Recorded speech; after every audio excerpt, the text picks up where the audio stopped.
ಇನ್ನು ಶಿವಮೊಗ್ಗದಲ್ಲಿ ಗಲಾಭೆ ನಡೆದು 5 ದಿನ ಕಳೆಯಿತು. ಗಲಾಟೆ ಕೂಡ ತಣ್ಣಗಾಗಿದೆ. ಆದರೆ ನಿಷೇಧಾಜ್ಞೆ ತೆರವನ್ನ ಇನ್ನೂ ಕೂಡ ಮಾಡೋದಕ್ಕೆ ಸಾಧ್ಯ ಆಗಿಲ್ಲ. ಶಿವಮೊಗ್ಗ ತುಂಬಿ ವಿಷಯದಲ್ಲಿ ಈಗ ರಾಜ್ಯಪಾಲರಿಗೆ ದೂರು ಕೊಡೋದಕ್ಕೆ ಬಿಜೆಪಿ ಸಜ್ಜಾಗ್ತಾ ಇದೆ. ಅವರು ಕೊಡ್ಲಿ ನೋಡೋಣ ಅನ್ನುವಂತಹ ರೀತಿಯಲ್ಲಿ ಸರ್ಕಾರ ನಡೆಸುವವರು ಕೂಡ ಮಾತನಾಡ್ತಾ ಇದ್ದಾರೆ. ಅದರ ಬಗ್ಗೆ ವರದಿಯನ್ನು ತೋರಿಸ್ತೀವಿ.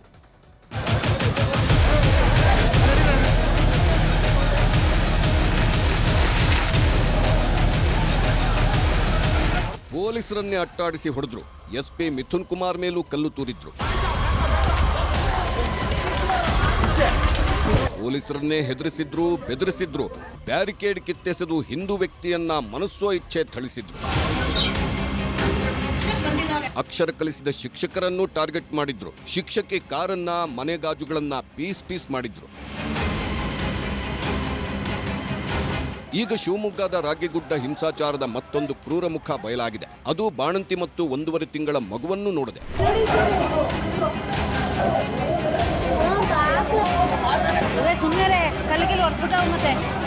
ಅಕ್ಟೋಬರ್ 1 ಸಂಜೆ ಈ ಘಟನೆ ನಡೆದಿದೆ. ಬಾಣಂತಿ ಇದ್ದ ಮನೆಯ ಕಿಟಕಿ ಗಾಜುಗಳನ್ನು ಒಡೆದು ಮನೆಗೆ ನುಗ್ಗುವ ಪ್ರಯತ್ನ ಮಾಡಿದ್ರು. ಬಾಣಂತಿ ಚಂದನಾಗೆ ಸಣ್ಣ ಪುಟ್ಟ ಗಾಯವಾಗಿತ್ತು. ಆ ದಿನ ರಾತ್ರಿಯಿಡೀ ಬಾಣಂತಿ ಕುಟುಂಬ ಭಯದಲ್ಲೇ ಕಾಲ ಕಳೆದಿದ್ದು. ಕೂಗಳತೆ ದೂರದಲ್ಲಿ ಪೊಲೀಸ್ ಠಾಣೆ ಇದ್ದರೂ ಯಾವುದೇ ನೆರವು ಸಿಕ್ಕಿಲ್ಲ ಎಂದು ಬಾಣಂತಿ ಕಣ್ಣೀರಿಟ್ಟಿದ್ದಾರೆ. 1 ತಿಂಗಳು 10 ದಿವಸ ಅಷ್ಟೇ ಆಗಿತ್ತು ಸರ್. ಮಗುಗೆ ಏನಾರು ಆಗಿದ್ರೆ ಏನ್ ಜವಾಬ್ದಾರಿ ಸರ್? ನಮಗೆ ಗೊತ್ತಿದ್ದವರು ಗೊತ್ತಿಲ್ದವರು ಅಂತಾನೂ ಗೊತ್ತಾಗ್ತಿಲ್ಲ ಸರ್. ಇದ್ದಕ್ಕಿದ್ದಂಗೆ ಏನಕ್ಕೆ ಹಂಗೆ ಮಾಡಿದ್ರು ಅಂತ ಗೊತ್ತಾಗ್ತಿಲ್ಲ. ಗಾಡಿ ಮೇಲೆ ದೇವ್ರ ಫೋಟೋ ಇತ್ತು, ಅದನ್ನು ಹೊಡೆದು ಹಾಕಿದಾರ. ಗಾಡಿ ಫೋಟೋ ನೋಡಿದಾರ, ಹಿಂದೂ ಮನೆ ಹಿಂದೂದೇ ಗಾಡಿ ಅಂತ ಗೊತ್ತಾಗೈತೆ ಸರ್. ಅದಕ್ಕೆ ಹೊಡೆದು ಹಾಕಿದ್ರು. ಶಿವಮೊಗ್ಗದ ಇಂಥ 100 ಕರಾಳ ಕೃತ್ಯಗಳು ದಿನಕ್ಕೊಂದು ಹೊರಗೆ ಬರ್ತಿದೆ. ರಾಗಿಗುಡ್ಡ ಪಿಎಫ್ಐ ಎಸ್ಡಿಪಿಐ ಚಟುವಟಿಕೆಗಳ ಸ್ಥಳ.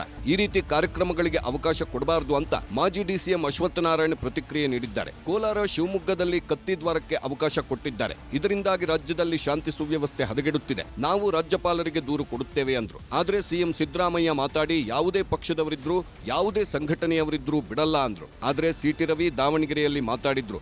ಎಲ್ಲರ ಮೇಲೂ ಕಾನೂನು ಕ್ರಮ ಆಗ್ತಿಲ್ಲ, ಈ ಸರ್ಕಾರದ್ದು ಮಾರ್ಜಾಲದ ನ್ಯಾಯ ಅಂದ್ರು. ಈ ರೀತಿ ರಾಗಿಗುಡ್ಡದಲ್ಲಿ ಆ ಕೋಮುವಾದಿಗಳು ಯಾರಿದಾರೋ, ತೀವ್ರವಾದಿಗಳು ಯಾರಿದಾರೋ, ಜಿಹಾದಿಗಳು ಯಾರಿದಾರೋ ಅವ್ರನ್ನ ತಕ್ಷಣ ಬಂಧಿಸಬೇಕು. ಅಲ್ಲಿರುವಂತವ್ರು ಎಲ್ಲ ಹೆಚ್ಚು ಕಡಿಮೆ PFI SDPI ಆಕ್ಟಿವಿಸ್ಟ್ಗಳು ಅಂತ ಇದೆ. ಇವತ್ತು ಇದನ್ನೆಲ್ಲ ಮಾಡಿರುವಂತ ವ್ಯಕ್ತಿಗಳನ್ನ ತಕ್ಷಣ ಬಂಧಿಸಬೇಕು. ಯಾರು ಕಲ್ಲೆಸ್ತಿದ್ದಾರೆ ಅವ್ರ ಮೇಲೆ ಕ್ರಿಮಿನಲ್ ಕೇಸ್ ಹಾಕಿ, ಯಾರ್ಯಾವ ಯಾವ ಪಾರ್ಟಿಗಾರ ಸೇರಿ, SFI ಗಾರ ಸೇರಿರ್ಲಿ, SDP ಗಾರ ಸೇರಿರ್ಲಿ, BJP ಗಾರ ಸೇರಿರ್ಲಿ, ಕಾಂಗ್ರೆಸ್ ಗಾರ ಯಾರೇ ಆದ್ರೂ ಕೂಡ ಬಿಡಬೇಡಿ. ಕಾನೂನನ್ನು ಯಾರಿಗೂ ಕೈ ತಗೊಳಕ್ ಬಿಡಬೇಡಿ ಅಂತ ಬಹಳ ಸ್ಪಷ್ಟವಾಗಿದೆ. ಇದೊಂಥರ ಮಾರ್ಜಾಲ ನ್ಯಾಯದ ತರ ಕಾಂಗ್ರೆಸ್ ಸರ್ಕಾರ ವರ್ತನೆ ಮಾಡ್ತಾ ಇದೆ. ಕಾಂಗ್ರೆಸ್ ಮಾಡ್ತಿರೋ ನ್ಯಾಯ ಏನು ಅಂದ್ರೆ, ಯಾರು ಮತಾಂಧ್ರಂತೆ ವರ್ತನೆ ಮಾಡಿದ್ರು ಅವ್ರ ಮೇಲೆ ಕ್ರಮ ತಗೊಳ್ಬೇಕಿತ್ತು. ಯಾರು ದೌರ್ಜನ್ಯಕ್ಕೊಳಗಾದ್ರು ಅವ್ರ ಮೇಲೆ ಕೇಸ್ ಹಾಕಿ ನಾನು ನಿನಗೂ ಸರಿ ಮಾಡಿದ್ದೀನಿ ಅವರಿಗೂ ಸರಿ ಮಾಡಿದ್ದೀನಿ ಅನ್ನುವಂಥ ಮಾರ್ಜಾಲ ನ್ಯಾಯ ಮಾಡ್ತಾ ಇದೆ. ಇದರಿಂದ ಮತಾಂಧತೆ ಕುಮ್ಮಕ್ ಸಿಗುತ್ತೆ.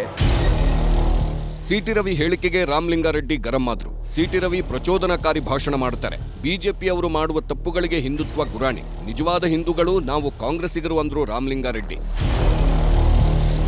ಬಿಜೆಪಿಯವರು ಎಲ್ಲದರಲ್ಲೂ ರಾಜಕಾರಣ ಮಾಡ್ತಾ ಇರ್ತಾರೆ. ಸಿಟಿ ರವಿ ಅವರು ಯಾವಾಗಲೂ ಪ್ರಚೋದನಕಾರಿ ಭಾಷಣಗಳೇ ಮಾತಾಡೋದು.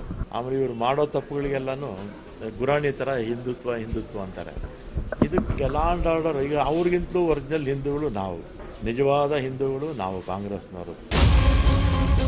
ಶಿವಮೊಗ್ಗದ ರಾಗಿಗುಡ್ಡದಲ್ಲಿ ಗಲಭೆಗೆ ಪೇಜಾವರ ಮಠದ ವಿಶ್ವಪ್ರಸನ್ನ ತೀರ್ಥ ಸ್ವಾಮೀಜಿ ಬೇಸರ ಹೊರಹಾಕಿದ್ರು. ಮನೆ ಮನೆಗೆ ಕಲ್ಲು ಹೊಡೆಯೋದು, ಕತ್ತಿ ತಗೊಂಡು ಹೊಡೆಯೋದನ್ನ ಸಣ್ಣ ವಿಚಾರ ಅಂತ ಭಾವಿಸಬಾರದು. ಮೂಲದಲ್ಲಿಯೇ ಹತ್ತಿಕ್ಕುವ ಕೆಲಸ ಆಗಬೇಕು ಅಂತ ಸರ್ಕಾರಕ್ಕೆ ಸಲಹೆ ಕೊಟ್ಟರು. ಇನ್ನೊಂದು ಕಡೆ ರಾಗಿಗುಡ್ಡ ಗಲಭೆ ಪ್ರಕರಣದ ಜಾಗಕ್ಕೆ ಹಿಂದೂ ಸಂಘಟನೆ ಮುಖಂಡ ಅರುಣ್ ಕುಮಾರ್ ಪುತ್ತಿಲ ಭೇಟಿ ನೀಡಿದ್ರು. ನಮ್ಮಲ್ಲೂ ತಲ್ವಾರ್ ಶಸ್ತ್ರಾಸ್ತ್ರ ಇದೆ, ಅಗತ್ಯ ಬಿದ್ದರೆ ನಾವು ಕೂಡ ಇದೇ ಶಸ್ತ್ರಾಸ್ತ್ರದ ಮೂಲಕ ಪ್ರತಿಕ್ರಿಯೆ ಕೊಡ್ತೀವಿ ಅಂದ್ರು.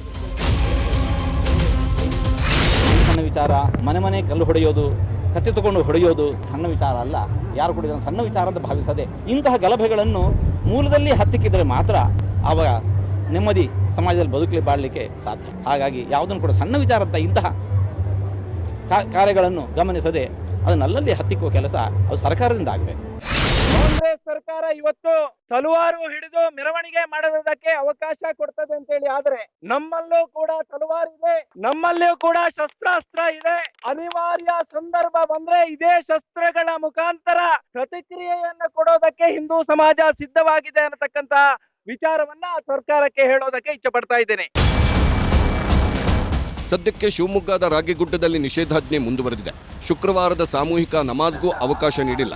ಹೀಗಾಗಿ ರಾಗಿಗುಡ್ಡ ಹಾಗೂ ಶಾಂತಿನಗರದ ಮುಸ್ಲಿಮರು ಸೆಕ್ಷನ್ 144 ಇರೋದ್ರಿಂದ ಮನೆಗಳಲ್ಲೇ ನಮಾಜ್ ಮಾಡಿದ್ರು.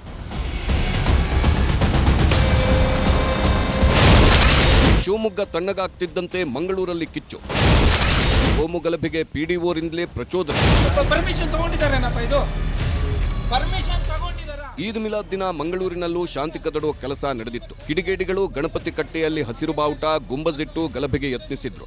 ದುರಂತ ಅಂದ್ರೆ ಪಿಡಿಒ ಅಧಿಕಾರಿನೇ ಮುಂದೆ ನಿಂತು ಗುಂಬಜ್ ಇಡಿಸಿದ್ದು. ವಿಷಯ ಗೊತ್ತಾಗ್ತಿದ್ದಂತೆ ಮೂಡ್ಬಿದ್ರೆ ಇನ್ಸ್ಪೆಕ್ಟರ್ ಸಂದೇಶ್ ಪಿಜಿ ಸಂಘರ್ಷ ತಪ್ಪಿಸಿದ್ದಾರೆ. ಈ ವಿಡಿಯೋ ವೈರಲ್ ಆಗಿದೆ.